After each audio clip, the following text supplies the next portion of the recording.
My name is Dr. Samuel Nyagah. I'm an ENT surgeon, specialist at Nairobi ENT Clinic.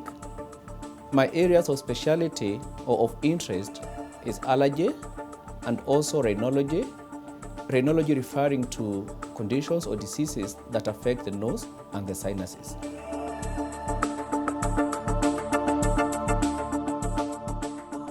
An allergy is a disease condition that is caused via an interaction between the body and a substance that is usually not harmful to other people.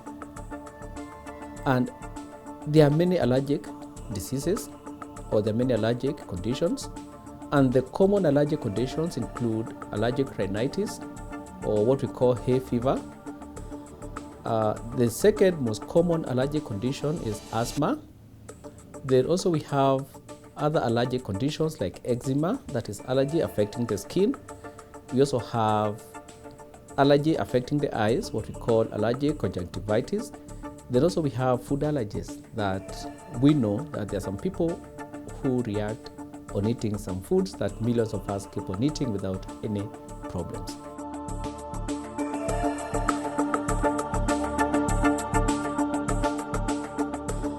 Testing for allergy, basically there are two types of tests that we do to confirm that somebody has got an allergy and also to identify what this person is allergic to. Now, there are tests that we can do in the lab, and also there are tests that we do in the clinic or the tests that we do on the patient's body.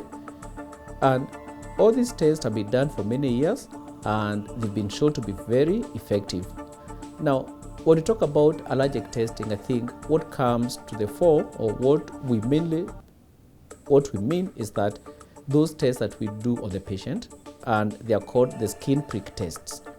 Now, the skin prick tests, it involves introducing a very small amount of that substance that we suspect that somebody is allergic to and making a very small prick with a specialized instrument and seeing the reaction that will develop on the skin of the patient in 15 to 20 minutes time.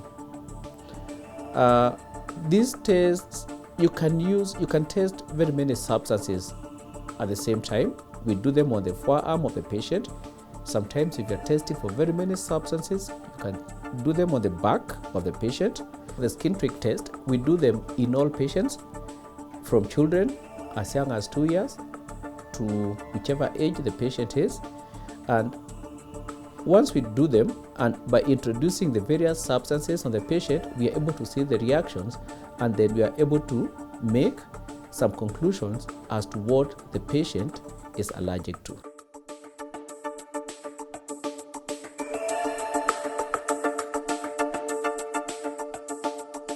Compared to the lab tests, studies have shown that the skin prick tests are very sensitive in as far as making the diagnosis is concerned, and they are rapid, they are cheap compared to the blood tests, and in fact, they might be more relevant to the patient or to the doctor than doing the lab test, because you'll be able to see the reaction of that substance with the patient on the patient's body, and it's of more value. In fact, most studies have shown the skin prick tests, they're of more value to everybody than doing the blood tests.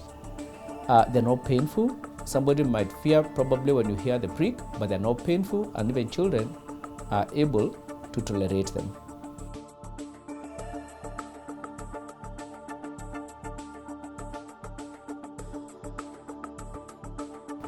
Well, are there any special preparation for somebody before they do the skin prick tests or the allergy testing?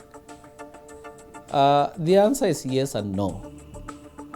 The yes is because there are some medicines that we know that interact with the outcome of the tests. And therefore, one, if the patient is taking certain medicines, especially the antihistamines, then we shall ask them to stop taking those medicines at least 1 week before they come for the tests.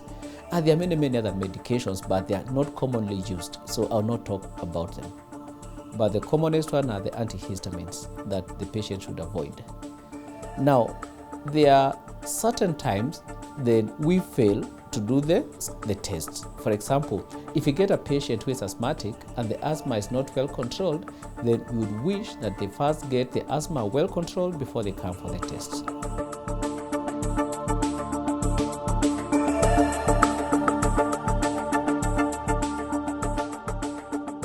Allergy testing is very sensitive, and I'll explain this in two ways.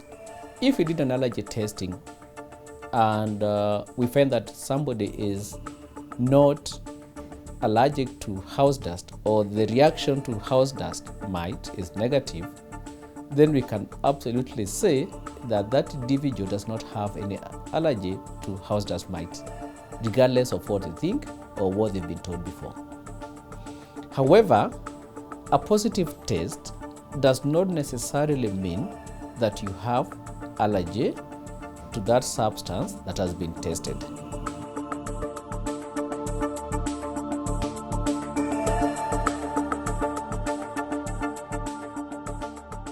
For us to say that somebody is positive or somebody has allergy to certain substance is not just an issue of looking at the allergy skin testing, whether they are positive or not.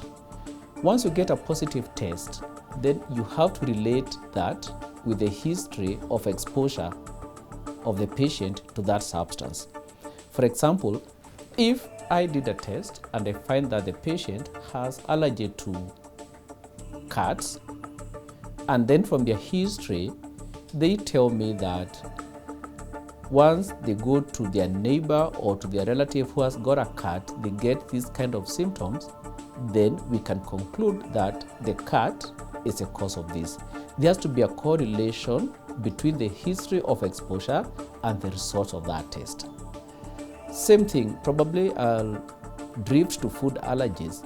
If you did a test, like for food allergies, and you find somebody has got allergy to fish, and they tell you, I've been eating fish from the day I was born and I don't get any problems with that, then since there's no correlation between the eating of the fish and this test that is showing that this person is allergic to that fish, then we can say that that is not a true allergy, because we are not treating the tests, we are treating the patient in this case. But once a test is negative, then it is negative, and it tells us that there's no way that this person can be allergic to that which we found to be negative.